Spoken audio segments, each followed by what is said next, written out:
Hi everyone. Welcome to my next video on building a large language model framework. So if you're putting generative AI in your application or you're interested in doing so, you've probably seen some of the popular ones out there today like LangChain or Llama Index. These are great frameworks. They're primarily focused on OpenAI. They do have support for open source models. And the thing to really kind of understand with these frameworks is that not all of the functionality will work in open source models. So if you're building an application with generative AI, you might be interested in an open source model for a number of reasons. These reasons can include data privacy, right? Knowing that you can host it yourself and you know that nothing is leaving your machines. Models also specialize in various tasks, so you can kind of choose the right model for your application instead of just a general purpose model like ChatGPT. And you might also want to mix and match models so that you can get the best performance out of the particular application you're building. So the use case I'm going to focus on today is in LangChain. There is a concept of agents and toolkits and chains.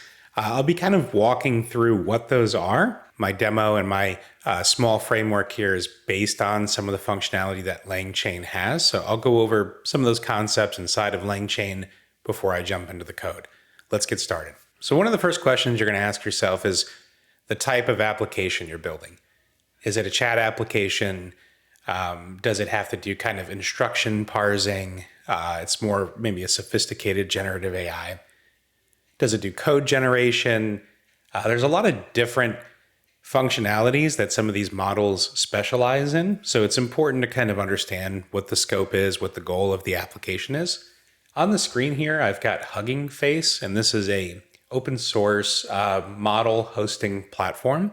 You could go on here and you can try a number of different models that are hosted either by AI organizations directly or pick from custom trained models. You can also train your own models on here. You can host them yourself through their Inference API, and they'll deploy everything to the cloud for you.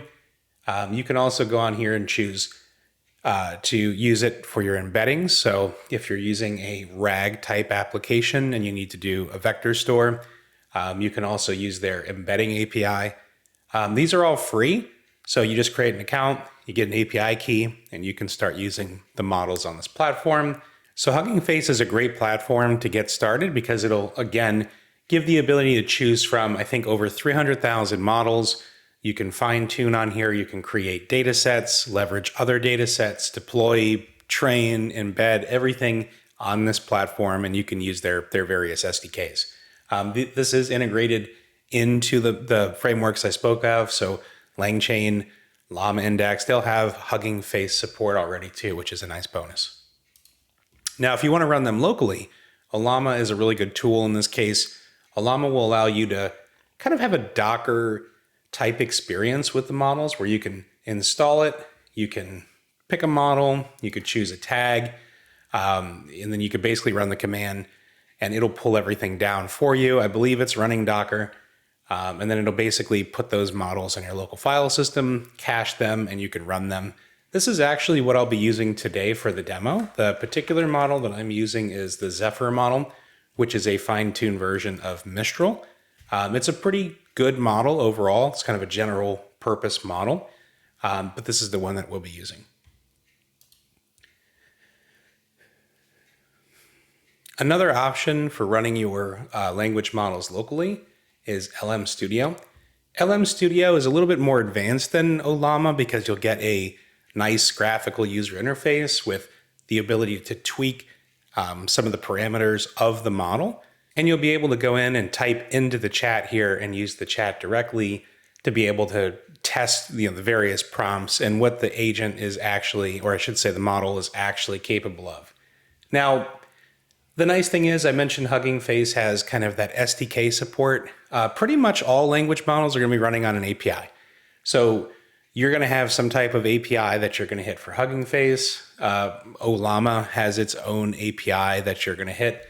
And LM Studio has its own API it's going to hit. So if you were hosting these in production, what you would do is you would use one of the various hosting frameworks out there like VLLM or Llama CPP, one of these frameworks to host it, and you would put an API in front of it, and then you would essentially hit that API from your front-end application.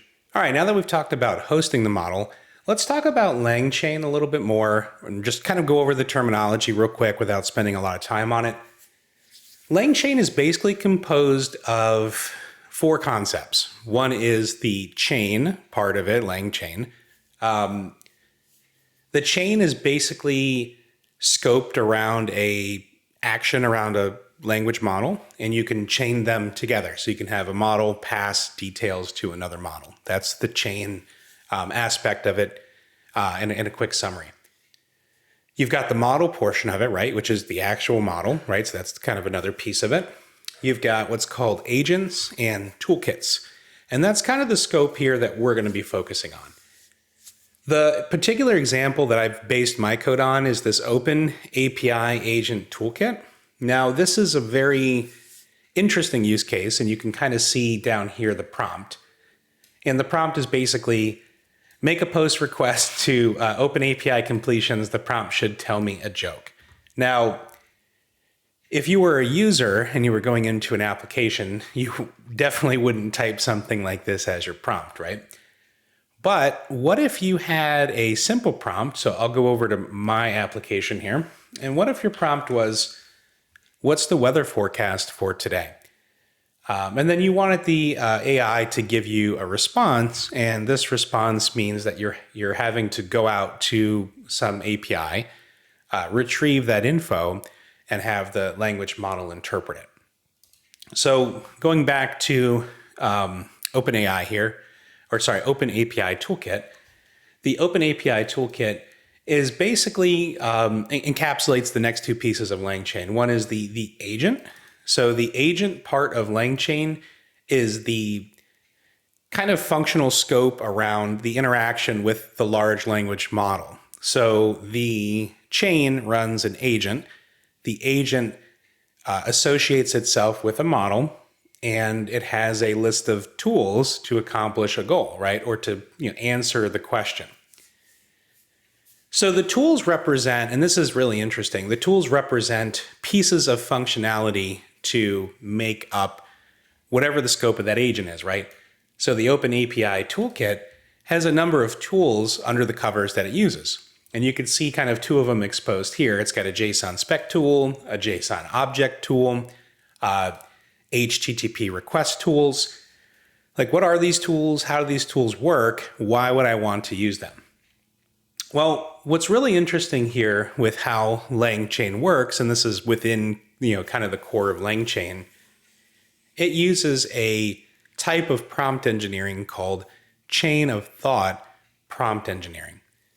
Chain of thought prompt engineering allows you to specify a format for the large language model to follow and develop and kind of reason about the steps it would take to solve or answer the question. So when you think about, okay, I want to ask a question, it's related to an API, and I eventually want to call the API, I want to get data, I want to return it back to the user. Well, how would you do that, right? If you have an API that's got, maybe a bunch of different endpoints, how does that work? Well, OpenAPI, if you're not familiar with it, is a specification that basically helps kind of describe a service, a web service. So I've got a Swagger document, which, an OpenAPI document here. This is actually a .NET Core project. You don't have to use .NET Core. You just need an OpenAPI document. The document could be YAML or JSON. It doesn't need to be one or the other. Both formats are supported. If I go into the actual JSON contents of it, there's a couple of key pieces here. So this entire JSON object, just to be clear, is the document. And this is what the large language model will use to reason about, to determine which endpoint and how to call that endpoint. And this is really cool. So we're going to go through the prompting. Let's just kind of walk through this setup first. So you have your document. You want to really use kind of the full part of the OpenAPI document. So you want to be able to give it like a summary. You want to give some descriptive text so the large language model can go and reason about how to use your API, right? So if somebody pulled this document, even as another software developer, and they wanted to know, how do I get a weather forecast? Well, they're going to probably want to know which endpoint to hit, and it may not be clear, right? I mean, depending on how your REST convention is implemented. So, we've got a good summary here. We've got a get endpoint for weather forecast. We've got, a summary describing what that endpoint is. It does take a query parameter. The name of it is date, and then the description here is basically just describing the format for the query parameter. Very simple. It's not overly descriptive, but it does give you a pretty good idea of what to do. So we have our Swagger document. We want to use this document to basically create like a discovery mechanism for the large language model. Let's dive into the code at this point. On the screen here, I've got my example from my previous video. It's a Remix application. Basically, it's a Node application. It's running Express, and it's got a React front end. There's a endpoint here that I've created called /chat. And the goal of /chat is to take a prompt, a question from the user, and answer the question. In this case, my framework is very scoped to this one particular agent and tool set because I think it really demonstrates what is happening, how to build something like this, and it's something that you can kind of build on. Now, one of the questions you might ask is, why not just use LangChain? It supports this already. You just use it, right? Well, that LangChain toolkit, the OpenAPI toolkit, does not work for open source models. That's one problem. The other problem is that if something goes wrong or it's not quite working, how do you know what's wrong, right? How do you troubleshoot the models, right? And if you've been following LangChain, they've been coming out with tooling, LangSmith, LangServe, all these different tools to kind of assist you, which are awesome, by the way. And those would definitely try to help you kind of narrow things down. But if you don't really know how the framework works, you could run into issues, right? You might not be able to get kind of the optimal performance out of it. You might have edge cases. What if you need to add something that's not there? How do you do that, right? So that's kind of been my mindset here. So let's kind of walk through the code. So this particular endpoint is going to have a query parameter called prompt, and it's a string.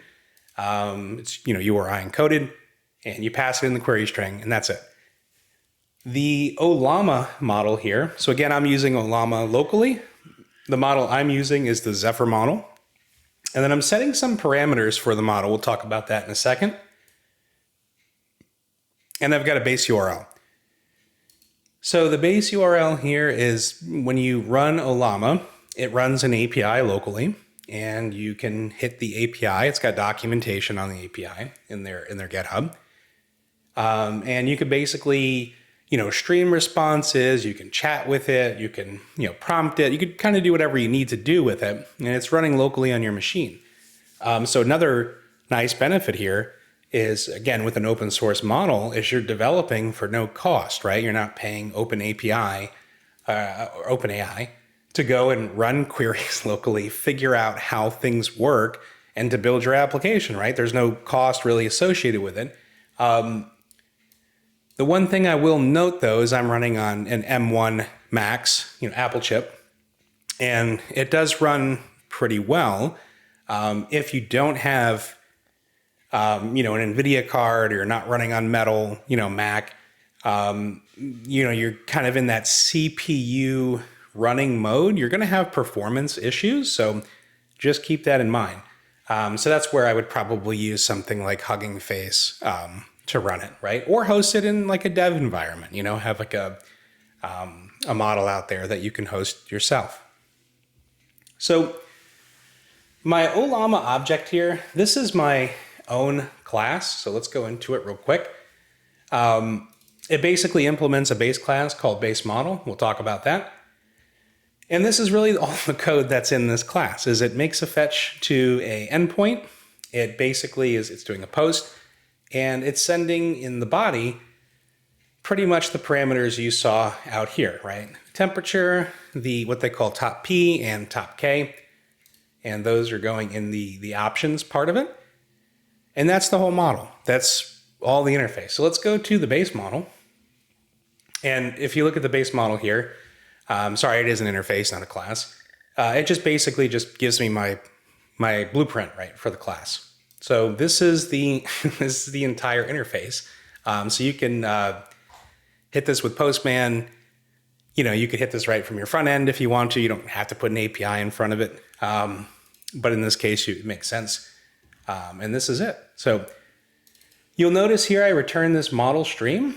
So let's go to the model stream. This is kind of a little quirk in TypeScript right now where the readable streams are not inheriting from or not implementing async iterable, which means that the for await iterator is not available.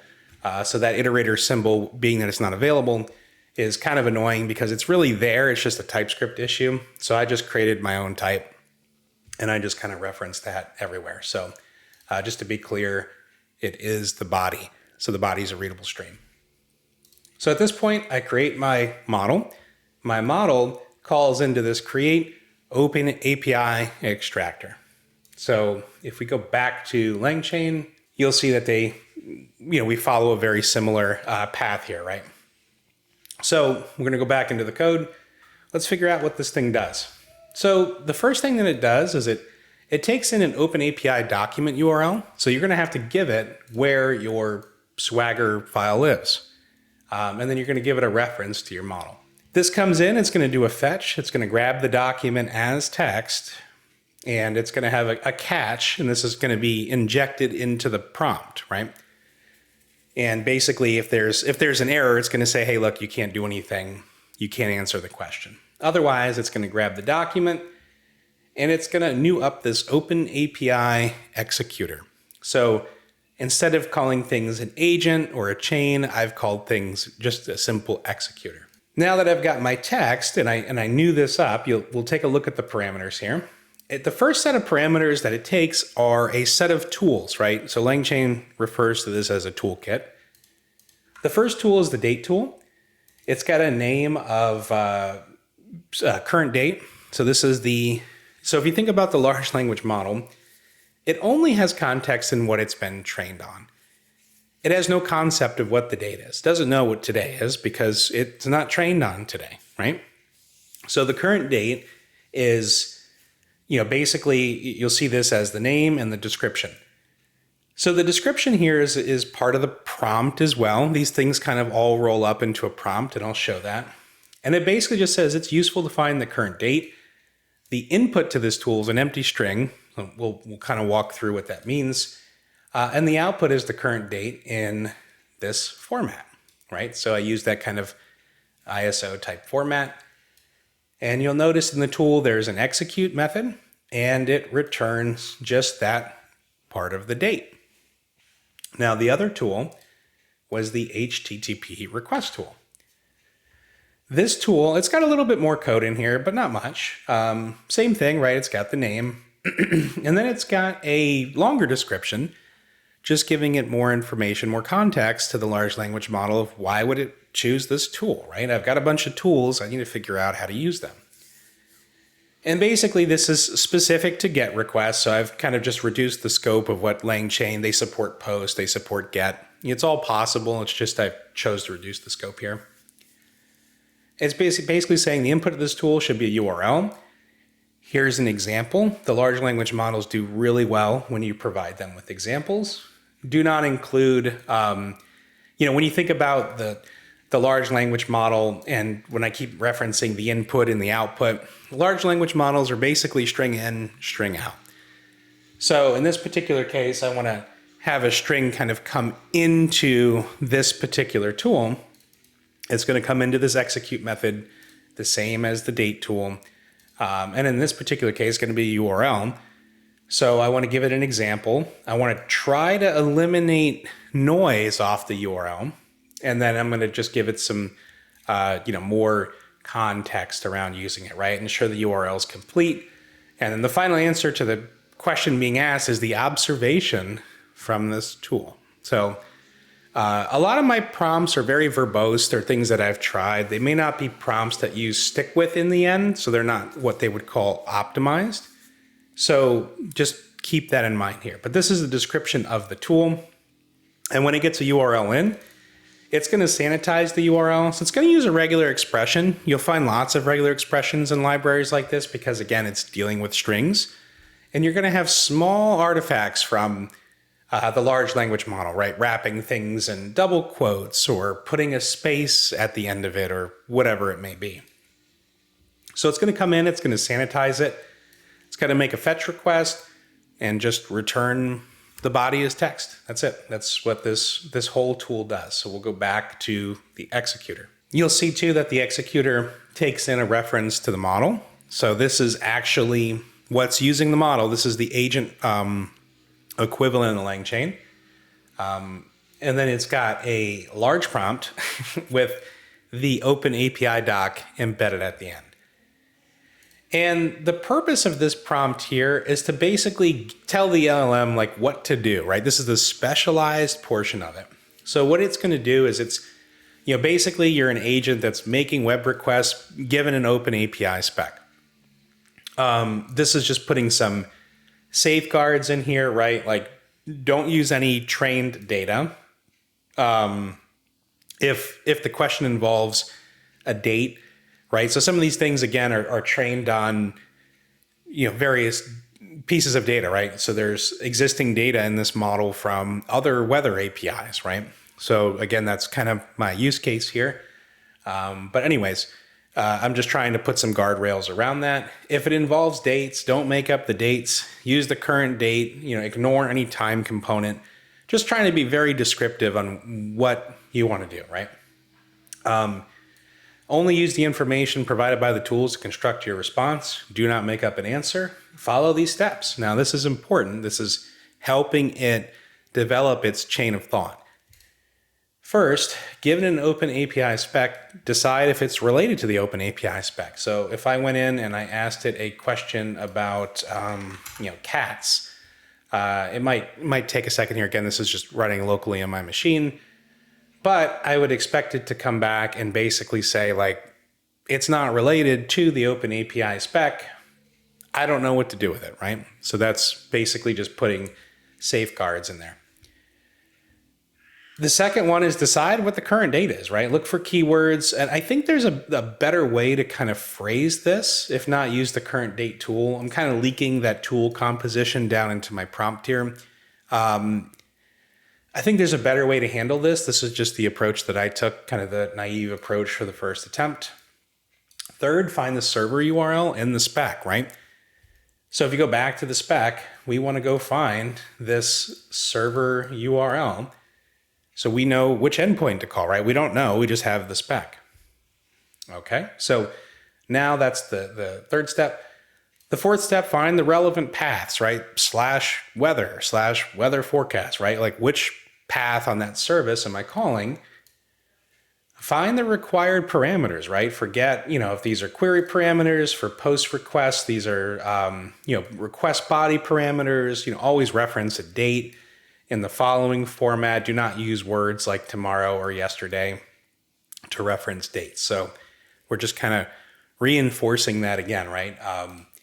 Dates could be a common query parameter. Sixth, make the request needed to answer the question. Ensure you're sending the correct parameters for parameters with a fixed set of values. Use the spec to look at which values are allowed. Seventh, summarize the JSON based on the user's input. Do not add any additional information not present in the JSON. Assume this is the final answer and no further thought is required. So this is basically saying that once I get the service response, it's terminal for the tool, right? Stop processing. It's very interesting how large language models work. internally. They're basically kind of like an infinite loop, and they look for these tokens to figure out how to break out. So we'll talk about that at the next prompt. This is just saying, like, use the exact parameter names in the spec. Do not make up parameters. If you get a not found error, assure that you're using a path that actually exists. Some of this is probably not needed again. I don't think this is an optimized prompt.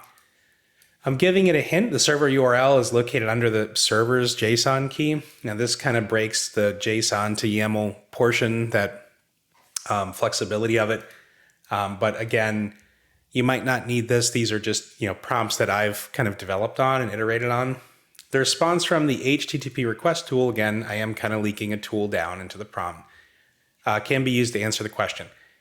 Here's an example of the expected response, right? So I do put again, it does very, very well with examples, right? So the examples going into the prompt here will help it understand what to expect, right?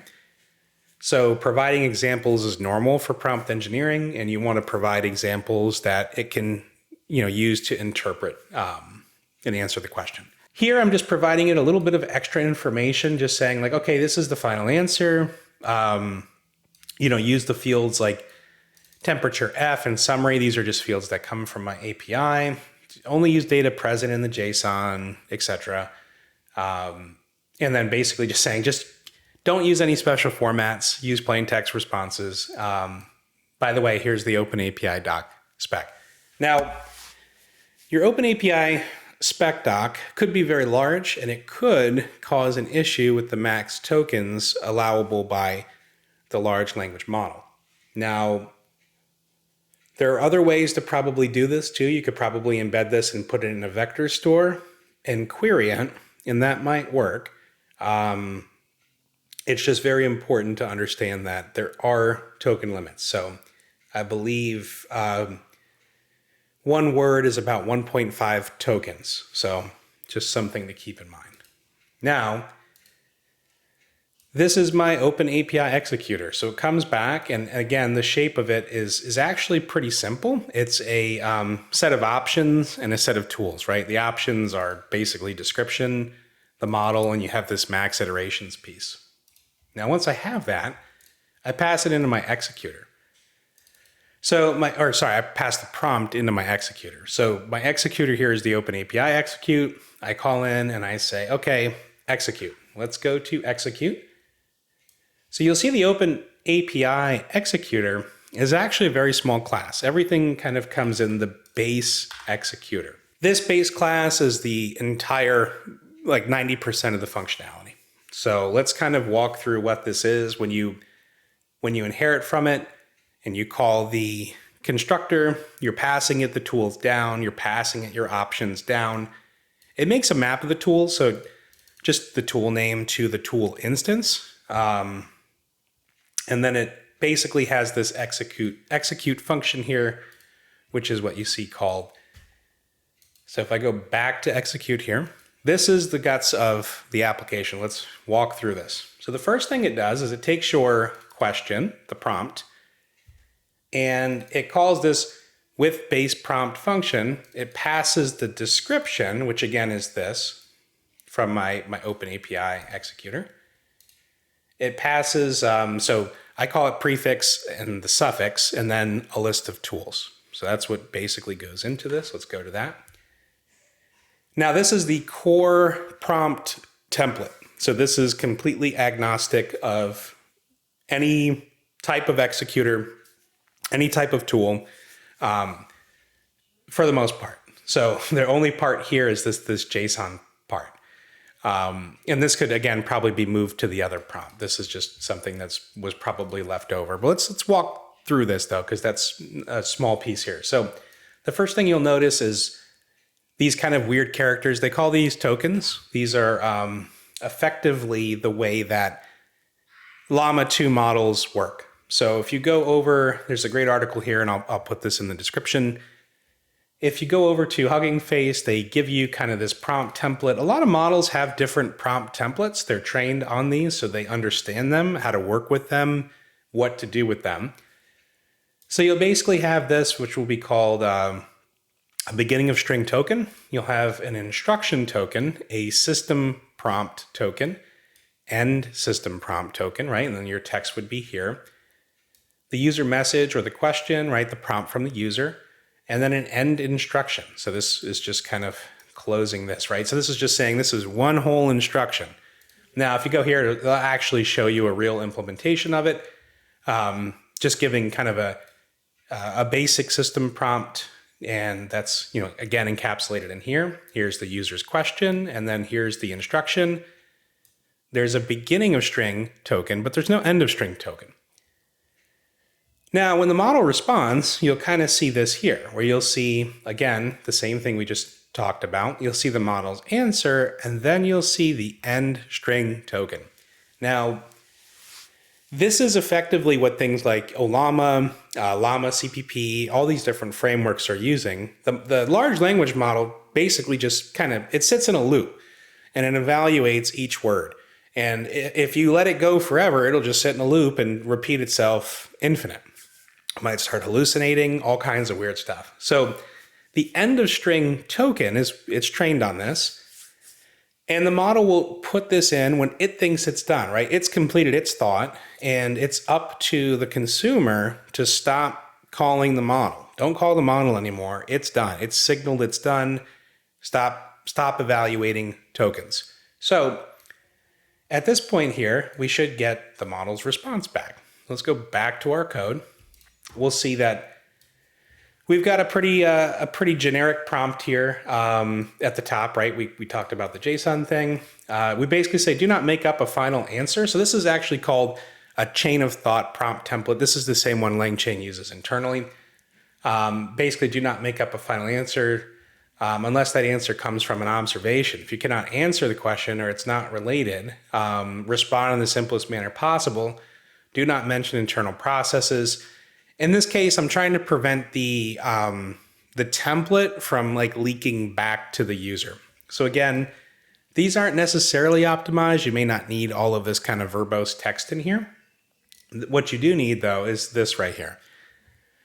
So this first part here, take a deep breath and work on this problem step by step. This is essentially a prompt that's been shown to increase the AI's ability to be concise in its problem solving, right? It'll kind of evaluate a little harder, I guess you could say. It's interesting. There's also been other research where you can bribe the AI. You can say, hey, I'll give you $100 tip, and it'll actually perform better. So it's really interesting how that works.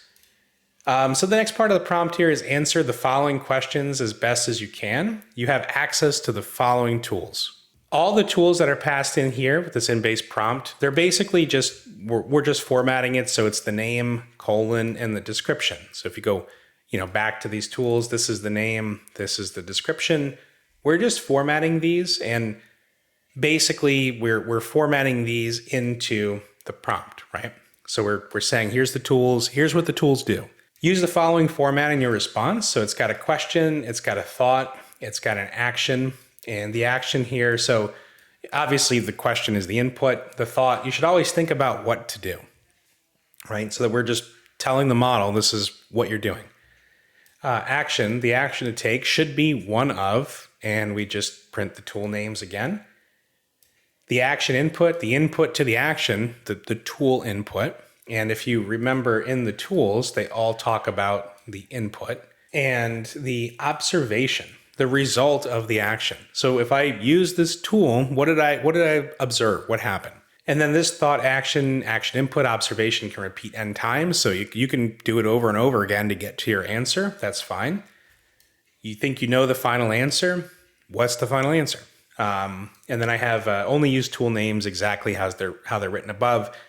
Don't include additional characters or words for an action. Do not include tools you do not have access to, right? So I'm trying to prevent some of the hallucination.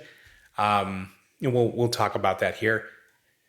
You'll see what I do is I actually end the instruction, and technically I don't think you need this. I think what it should look like is this right here. Do not modify the question. So I've seen it add things to the question before, which is weird. It still kind of does do that, but it works. it adds the suffix. So the suffix here, let me see. So you go into the executor. Let's kind of go back to this code. It calls execute. So the suffix here is begin and then question. So that's kind of the prompt in here. And then it ends the instruction. So at this point, it matches that template that I showed here. So this is, again, just kind of referring back to it. So at this point now, we've got our prompt set up. We've got our base prompt. We're going to go in here and we're going to start iterating. So if you remember this max iterations, this was just set here on the agent. It's going to go through, it's going to start looping, and it's going to start evaluating this chain of thought. So the first thing it's going to do is take that base prompt here. That prompt is going to get passed into the model. Here, it's just returning that stream that I showed before, and then it's just streaming it to text, right? It's just putting it into a text, this response object here. And that response object, the first iteration is going to be its chain of thought. It's going to be exactly what you told it to do. And kind of what that looks like here, let me find a good example. This is just kind of the verbose output of the tool. But what it's going to look like is this right here. It's going to have, so you could see the prompt here, remember, begin, question, what's the weather forecast for today? So the first thing it's going to do, and this is its first response, the first iteration, it's going to respond back and say, I need to determine if the question is related to the OpenAPI spec document, right? That was its first step. It was provided in the list of steps here, right? The first step, decide if it's related. Now, it's going to say, okay, I need to go through the tools that I have at my disposal to try to figure that out. How do I know? Well, the first tool is the current date tool, and it doesn't accept an input. And this is all just a string, right? So the input is an empty string, and it puts empty string here. So you could kind of see some of these artifacts and things that are unique to the various models, right? That's its first thought, right? So here's my first thought. Its second thought is, okay, I know today's date. I can use it to construct a URL. So at this point, it's decided that it's probably related. Here's the first tool I'm going to use. Here's the input. Here's what the output's going to look like. Here's my next thought. So it knows today's date. And it's decided this is what it's going to do. So it says, I can construct a URL. This is the tool I'm going to use. This is the input. So it went through that document, found, that it's localhost on this port. Here's the path. Here's the parameter. And I'm going to use the date from current date in here. Now, the date here is not correct, and that's because it's just thinking about this is its trained data. So it's kind of hallucinating the values, and it hallucinates even the observation here, right? So these are just hallucinated values. Thought, I have the weather forecast. Here's the weather forecast, and this is based on its hallucination. So it ends the instruction. It's done. Now, when you go back to the code here, we'll kind of look again at the loop. So this is coming back from the first prompt. We're going to take that, we're going to put it on our base prompt, right? So now we've got that original prompt with its first chain of thought back on the prompt. So all that text goes right back on the prompt. I call this extract steps. Extract steps is basically taking that response, not the whole prompt, just the response part. So just the part that I just showed. It's going to use a regular expression, and it's going to split them up into matching groups. And what it's trying to do is it's trying to take this format, right? That whole string I showed, and I want to pull the actions, and I want to pull the inputs, and I want to put them into objects that I can reference. So think of this as the language model building an execution path, right? An execution plan. So it's got an execution plan. I want to help it execute it, right? That's where the code part comes in. So I basically match these, loop through them. And then essentially, if you're hitting an even number, it's going to push the tool. So this would be 0, this would be 1, this would be 2, this would be 3. So on evens, you're getting the tool. On odds, you're getting the input, right?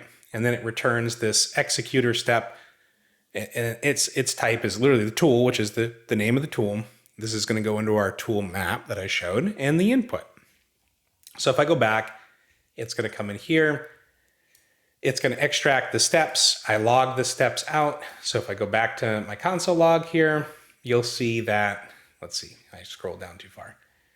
Again, I'm just printing all this out. But this is what the output comes out, right? Here's my current date. Here's my input. Here's my other tool, my HTTP request tool. Here's its input. This is, again, hallucinated data. So we extract the steps. I print it. If it can't find the steps or the index, so like on every loop here, I just increment this tool index, right? We're walking through the steps. It's going to try to extract a final answer. Let's skip over this for now. We'll just kind of keep moving here. It's going to go ahead and pull the first step, right? So we got the steps back from extract steps. It's going to pull the first step. If it can't find the first step for whatever reason, so it's not, the index isn't in here. This technically shouldn't happen because it's checking the index here. So let's just kind of glaze over that. You'll notice the code's the same, right? The code's identical. So at this point, it pulls the first step. It goes to the tool map and it says, okay, get me the tool instance. If it can't find it, it ends. Otherwise, it grabs it and it says, okay, let's process this step, right? Maybe process tool is a better name here. But if I go in here, what it does is it calls execute on the tool, right? So you'll remember the execute method. So it'll return, in this case, the first one is the date. It'll grab the date and you'll notice it'll use this format. Keyword here is observation. So when we go back to our template, it's the result of the action, right? So we go in, we process the step, we call execute, we get execute back, and then we store that here on a variable, right? So this is the tool response. So we call process step, tool response. That comes back. We increment the index. I'm just logging out the response here. So you'll see like in the logs here, it got the current date. It logs it. And then it adds that response, this exact text here, adds it back to the prompt, right? So now I've got an observation. I know today's date. Goes through, does another iteration. The iterations are a safeguard, right? Don't get stuck in an infinite loop. There's some kind of, base case there. It goes to the iterations again. It passes that prompt, right, with this new observation back in to the large language model. And it says, okay, reevaluate, the first answer or the first step. It knows today's date. It goes back through the whole thing. So here's the next output. It comes in. Remember, the execution plan has not changed. It's the responsibility of the code to know which tool you're on. So it gets the same execution plan. That comes back. It goes to extract, the steps again, right? That's what is logged here. It comes in and then it says, okay, I'm going to process the next step. So what's really cool here is if you look at, so the highlighted text here, this comes from the large language model. Notice that it's put the right date now into the date parameter. So at this point, because of the observation and putting the prompt back to the large language model, it's now corrected the date because it knows today's date. So it's replacing it and giving you an updated execution plan, right? Every time you run it, it's an updated plan. So it calls process step, that calls the request tool. We sanitize the URL because you'll notice like it wraps it in double quotes. So we just have a fancy regular expression to filter it out. We get the response. Remember, the response is this right here. And this comes from my API. We take that observation, we put it back on the prompt, right? And we go through the loop again. We go back through the loop and we say, okay, now, you've got pretty much all your questions are answered, right? Today's date, what the response is. It's related. Here's how you made the URL. You'll notice that like at this point, it starts kind of hallucinating a little bit. It basically throws in this new tool, and it's like, I've got to compare, right? So it's taking the data you passed it, and it's taking data that it hallucinated, right? This isn't in the prompt. And it's basically trying to figure out, I think at this point, that the date is the date that you provided it. So the date in the JSON is the date from the current date tool. And if it is, then basically what you end up hitting in this case is you hit this if condition, right? So you go back through. At this point, our tool index, we're out of tools, right? We've exhausted all our tools. And we're going to hit this done here. It's going to print the whole prompt. So it'll just print all of the text that it used, the OpenAPI doc. It's a large prompt. You'll see the prompt template, and then you'll see its thinking. You'll see the observations appended to it. And you'll see it'll add its own things too. It'll kind of hallucinate in there. We're not looking for these things, but it basically tries to ask the user, can you provide me the weather forecast? That's not the intent of the tool. We ignore it, right? We don't parse it out. And then this is just everything that's come back, everything that we provide it. And we do this, we call this extract final answer. And it's just another regular expression. Again, everything's pretty much strings here. So it takes that, the final answer here, and just parses out this set of text, and you get what's on the screen here, right? Now, what's really interesting about this, again, when you think of it, is you're basically asking the large language model to develop an execution plan. Think about the steps. Give me the steps. In the code, you're iterating through the steps, getting values to supplement the context for the large language model, and iterating through that execution plan using the output from a step as the input to the next step. So this would allow you to accomplish really complex tasks, right? This is a simple one of just using two tools, handing data off kind of between each other. And you're using the large language model to make sense of that, right? There's no code in here that's like, okay, I'm going to replace this date parameter. You're just giving these pieces of information, and you're using the strength of the generative AI to say, I know how they fit together, right? So it's another really good use case here that goes beyond, what a simple chat application, right? You see so many examples of like you type it something and it responds back, right? Well, what if you wanted to enhance it, make it do something totally custom that has nothing to do with just simple chat? So that was kind of the scope of this particular example, right? Most of these are inspired by LangChain. LangChain is a great framework. So if you really want, to use a framework, that's totally fine. Again, it's, I think, very important to understand how they work. What happens if they don't work? How do you troubleshoot it? Do you even need the framework, right? Are you developing something that maybe you don't even need the framework? Maybe you can just, build your own here, as an example. This is a really complex use case, and it took a while to kind of break down how to do it. But once you kind of understand how it works and you go through it, all those kind of subsequent tasks become much easier because you're able to understand how to make it do things, right? Okay, I tweak the prompt just a little bit, and all of a sudden it's completely different. So there's a lot of iterations. There's lots of kind of just gradually stepping into the problem. Don't underestimate how changing the prompt, just a couple of words, can really impact how it works. The last part here that I'll go over is I talked about this temperature, the top P and the top K. I'll do my best at trying to describe what these are. You can look these up. They're inputs to pretty much every model. Temperature will provide its ability to hallucinate. So 0 means do not hallucinate. A value of 1 means like just make up a bunch of random stuff. So it's kind of how like fixated it is on the problem. So let's look at what top P and top K kind of represent. So I talked a little bit about temperature.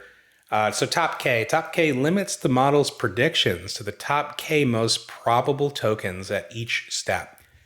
So it's sitting in a loop and it's taking a token, a word, or maybe part of a word, and it's trying to decide like what comes next, right? So this is based on its training and its capabilities. So a value of in top K, the higher you increase this value, the more variations, the more tokens it'll consider, right?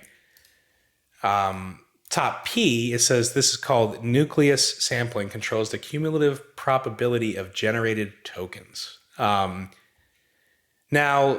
for the most part, when you kind of look at these here, they'll kind of tell you these are really kind of what's controlling the randomness, right? These three properties.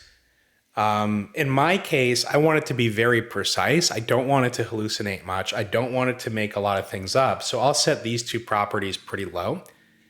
And K will just give it the ability to kind of have, in my opinion, it's like a larger vocabulary. So you could set this to like 5, 10, 20, 50. I just chose 30. This is another set of parameters, or these parameters will help you kind of tune how the model works, right?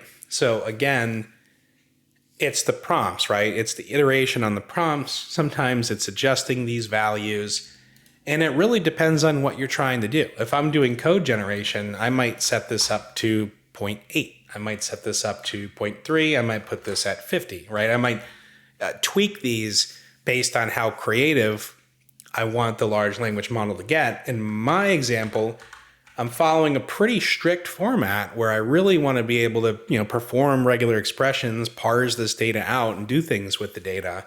So I want it to be very precise. I don't want it to hallucinate too much, right? I want it to stay to the template. Now, all of this will be available on GitHub, so you'll be able to go and see this code. Just note that it is under a branch. So the branch is AI tools. I will put the branch as well in the YouTube description. If this has helped you, I would love to know in the comments, or if there's another use case here that you're considering using AI for generative AI in your application.